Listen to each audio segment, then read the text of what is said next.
Again. So ngayon guys, mayroon naman akong itatry na i-repair, isa sang electric fan. Ito yan, tinanggal ko na yung kanyang pinakamotor sa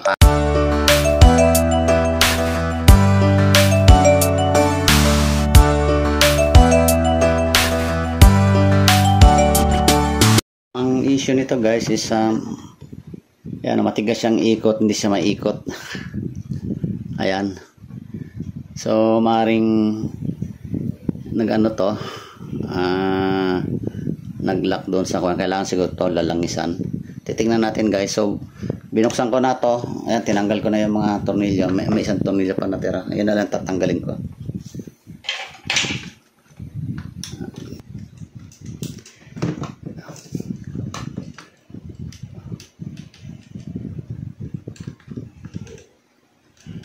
Ayan.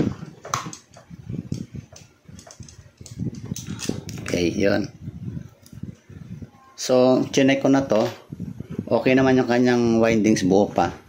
Kasi, ginamit ako ng tester dito sa kanyang cord. Ayan. So, pakita ko na rin sa inyo para mas malinaw sa atin.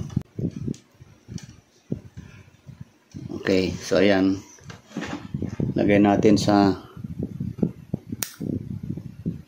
yan, number 3,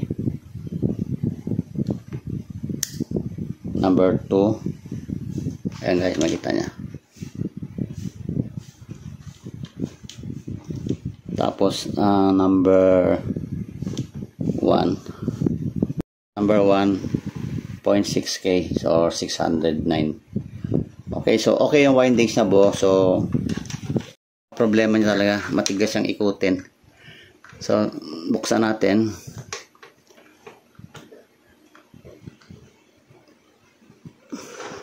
Yan, malinis pa guys. So, tanyo, bagong-bago pa yung windings. Ngayon pa lang nabuksan to. Ayan. Yan, dito, tumigas na dito. So, subukan natin guys, lagyan ng langis. Baka kulang na sa langis ito. So, lalangisan natin. Ayan.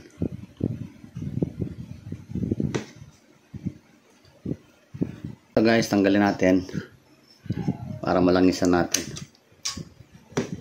Oh, napakalinis pa. Bagong-bago pa talaga. Ito yung kanyang windings. So, lagyan natin ng langis dito. Okay pa naman yung kanyang bushing. Yan, gala lang siguro langis lang lagyan natin. Okay pa naman kanyang bushing, yan oh. Maring kan lang siya.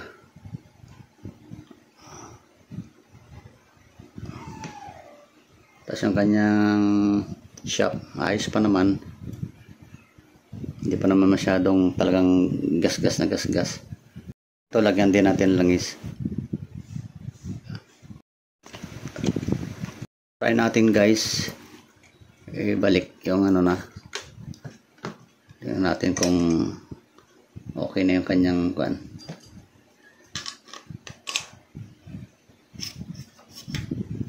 Yan o, medyo nakakapag-play na siya.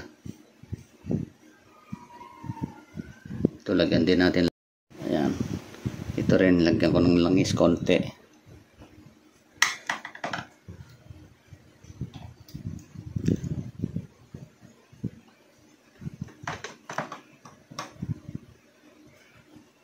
Ayan, tapos ayan natin dito sa likod.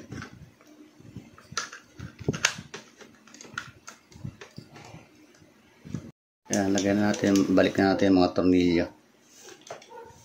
Bali, ang technique nito guys, kailangan maganda yung pagkakasalpak, pantay, side. Kailangan mailagay mo muna lahat ng tornilyo para madali siyang yan, pantayin.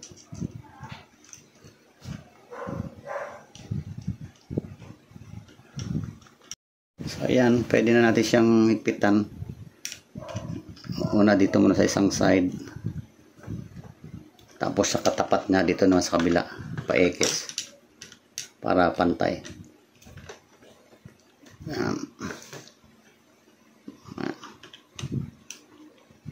Tapos dito sa katapat naman niya, hand tight lang guys, huwag niyo masyadong talagang sikip, masyadong higpit na higpit para ma-adjust nyo pa.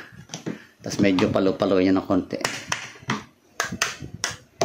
Tingnan nyo kung saan siya gagalaw ng maganda. Yun, medyo magalaw na siya. Pag kulang pa, medyo palo pa ng konti. Ayun, okay na guys. Oh. So ganyan lang guys ang pag-aayos niya. So try natin. Saksak ko muna. Tapos paanda rin natin. So ayan guys, umikot na siya. Ayan, nakikita nyo guys. Lagyan natin ng tape. Off ko muna. Ayan, off. Lagyan natin ng tape para mas makita natin.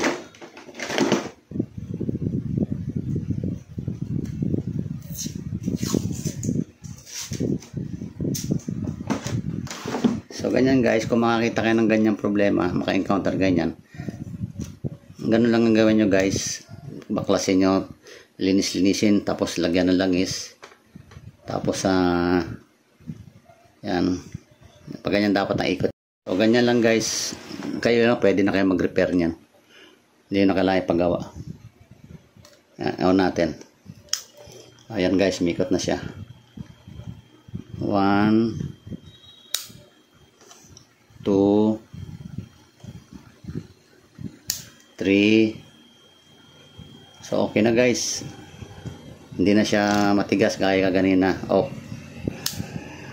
So okay na yan guys, na-repair na yan. Ayan, lambot na siya. Kaganina hindi ko talaga mapihit kasi sumikip dito. So i-assemble ko na to guys. Tapos pakita ko lang sa inyo pag na-assemble na. Ano ko lang muna para hindi masyado. So yan guys, lapit na natin maikabit lahat. Lagay pala muna natin itong yung lock pin.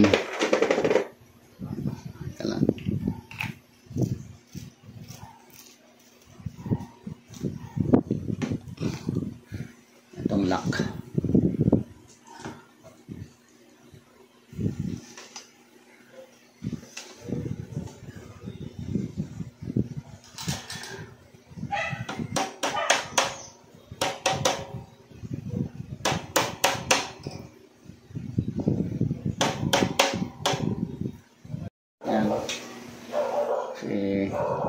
Yung kanyang fan blade.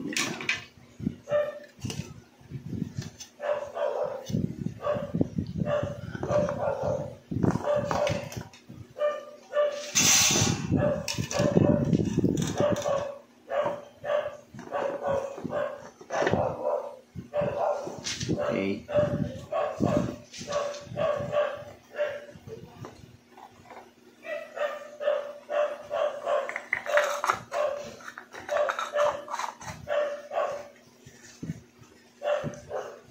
So yun guys, nabalambot na siya. Kanina hindi talaga siya mapili. So tingnan natin guys kung iikot na. Ayun, okay na guys. Paanda rin natin. Ayun, okay na guys.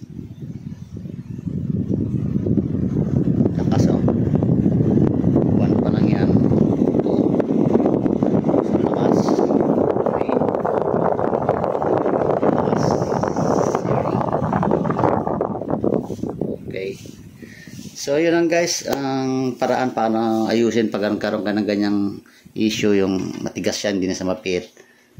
Gaya na sinabi ko na baklasin nyo lang, tapos langisan o linisin na rin. Basta buo pag kanyang windings guys, yan pwede nyo pang gamitin yung ganong pagre-repair, yung linis, langis, ganun lang. Pero kapag yung putol na yung winding, kailangan nyo nang palitan yung kanyang motor. Nagkataon na buo pa kanyang winding, kaya yun lang, nilangis lang natin yun, saka malambot na siya ngayon. So yun lang guys, kung nagustuhan nyo itong aking ginawang simpleng pagre-repair, like and share, and don't forget to subscribe to my channel, Need TV, and press the notification bell para ma-update kayo sa mga sunod ko pang mga video. Maraming salamat, bye bye.